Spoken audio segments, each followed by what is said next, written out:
ভাবিছোঁ আজি ঘৰতে নিজৰ স্কিনখনৰ যত্ন লওঁ। তাৰ কাৰণে লৈছোঁ VLCCৰ ইনষ্টা গ্ল' ডায়মণ্ড ব্লিচ। আৰু কেনেকৈ ব্যৱহাৰ কৰোঁ সেইখিনি আপোনালোকৰ ভিডিঅ'টোৰ মাজেৰে দেখুৱাই গৈ থাকিম। হেল্ল' এভৰিৱান, মই ৰশ্মি।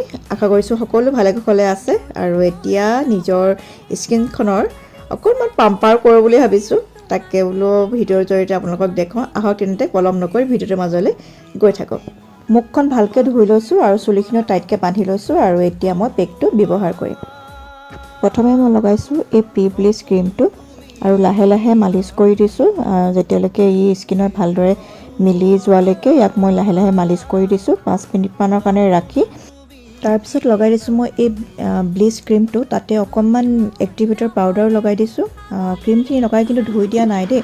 ব্লিচ ক্ৰীম আৰু এক্টিভেটৰ পাউডাৰ দুয়োটা একেলগে মিক্স কৰি এবাৰ স্কিনত লগাই দিছোঁ। এই পেকটো মই 10 মিনিটৰ কাৰণে ৰাখি ভালকৈ মুখখন ধুই আহিলোঁ। একেবাৰে শেষত এই পোষ্ট ব্লিচ পেকটো লগালোঁ আৰু 3 মিনিটমান সময় মালিচ কৰি ভালকৈ ঠাণ্ডা পানীৰে মুখখন ধুই দিলোঁ। আৰু মোৰ পেক লগোৱা হৈ গ'ল। আৰু আপোনালোকেও ইচ্ছা কৰি ট্ৰাই কৰি চাব পাৰে। VLCCৰ ইনষ্টেণ্ট গ্ল' পেকটো ইউজ কৰি চাব পাৰে। আজিলৈ আহিছোঁ, নতুন এটা ভিডিঅ'ৰ সৈতে আপোনালোকক লগ পাম। Bye bye.